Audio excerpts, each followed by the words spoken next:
Welcome back, APUSH students. Today is How to LEQ Unit 4. This is a series where I walk you through complete essays for every single unit of APUSH. As always, these examples use real prompts with real raw essays, so don't mind the spelling or grammar mistakes. So here are the prompts. The first thing you want to do is take a look at what type of prompt category this is. As you can see, these are the change and continuity format. The first one is evaluate the extent to which transportation developments changed the American economy between 1790 and 1860. The second one is evaluate the extent to which serious challenges to the national government changed the relationship between the federal government and the states between 1790 and 1840.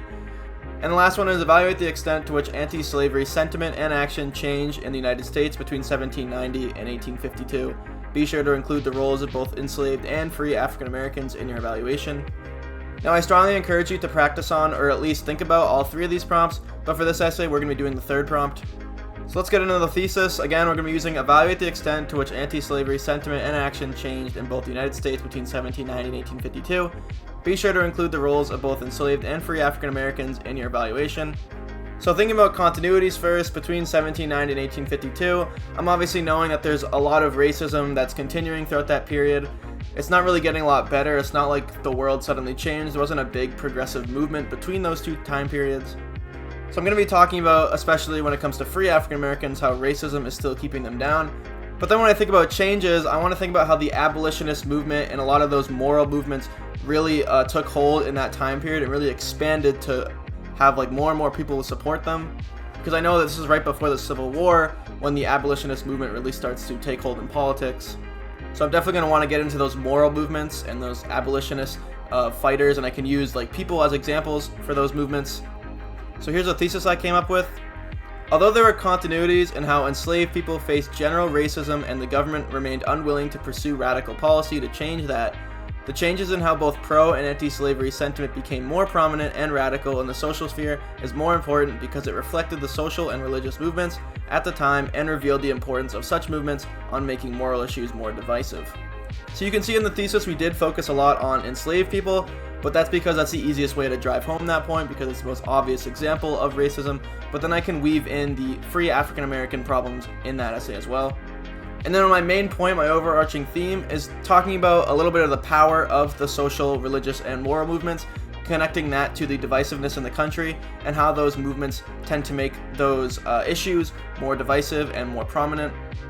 And then I can get into a little bit of the complexity of those movements and say how maybe even though they cause a lot of divisiveness between both sides because those movements start to gain a lot more power, these type of movements are what's needed to make positive change in a country. So there's really a lot of ways I can take this thesis. So here's the intro and context. After an American triumph in the War of 1812, the United States entered a period known as the Era of Good Feelings, where the population was happy and the government united under the Democratic Republican Party. Unfortunately, not all groups were feeling good feelings, as the vast free and enslaved black population still faced many hardships. As more people turned their heads to such issue, a period of change was looming ahead. Although there are continuities in how enslaved people faced general racism and the government remained unwilling to pursue radical policy to change that, the changes in how both pro and anti-slavery sentiment became more prominent and radical in the social sphere is more important because it reflected the social and religious movements at the time and revealed the importance of such movements on making moral issues more divisive. So here's the first paragraph. Anti-slavery sentiment and action was continuous because the general racism that plagued the black population prevented strong government policy. In both the North and South, blacks faced racism from various groups. In the North, Irish immigrants enjoyed the idea of being above free blacks in society and worried of what abolition would do to labor competition. They even resorted to violence to ensure their superiority. Similarly, small yeoman farmers in the South, although not benefited by slavery, supported it nonetheless because of the idea of racial superiority and underlying submission to the planter aristocracy. This racism was reflected in the American Colonization Society, which was an abolitionist movement, but only if the freed slaves would be exiled to Liberia, a colony in Africa. This general interregional perspective against African Americans prevented abolitionist politicians from garnering support and taking over Congress, leading to continuities in the government's unwillingness to make progressive action, following the kicking the can pattern. But the lack of progress in the political sphere does not mean that social movements were not beginning to change the hearts of some of the population. Suri did a pretty good job of explaining the continuities in the racism in society and how the government was unwilling to act on potential abolitionist momentum because they were worried because so many people that were supporters of them were just racist and they wouldn't support politicians doing so. So here's the second body paragraph. More importantly, pro and anti-slavery sentiment was beginning to change the outside of the political sphere as a result of various Reformation movements. In the North, abolitionists like William Lloyd Garrison gained more influence, especially by writing his aggressive newspaper called The Liberator. Also, in the religious sphere, more movements in the Second Great Awakening created more denominations, often inviting both free and enslaved blacks in their camp meetings. The South, which became increasingly more reliant on slavery, became more radical. Connecting back to the Second Great Awakening, church denominations split along North and South borders over the issue of slavery. Rich plantation owners became more angry at movements like the American Anti-Slavery Society.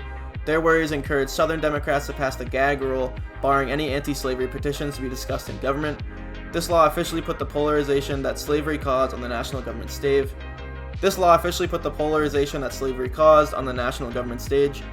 Anti-slavery movements, under the influence of moral and religious movements, gave way to a harsh response from the South and pro-slavery supporters.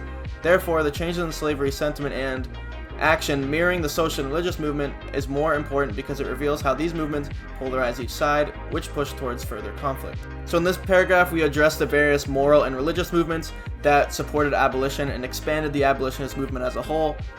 And then we also make the larger point about how these movements are successful in not only gaining support for each side, but just polarizing the sides to kind of force the government to have to take action, force people to have to take action. Because when there's polarization, when there's fighting, there has to be some sort of conflict resolution. And then we'll touch upon that larger point even more in the conclusion. So here's the conclusion. Arguments against equality or freedom of blacks continued under various lower class groups like immigrants and poor farmers, aligning with the continuity of the government's unwillingness to pursue progressive actions.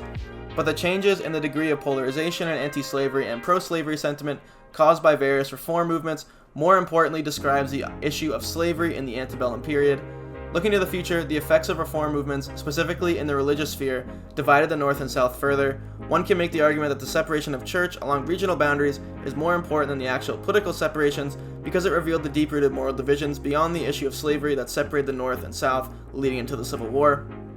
So again, we expand more on that idea of religious and moral movements being super powerful and even being more powerful than the political movements. And that's why those changes, that expansion of moral and religious movements for abolition is so important. And then we ended off with a little connection to the Civil War because that's the time period that's coming up right in the future. And that's a wrap. Thanks for watching. I'll see you in the next video, and goodbye.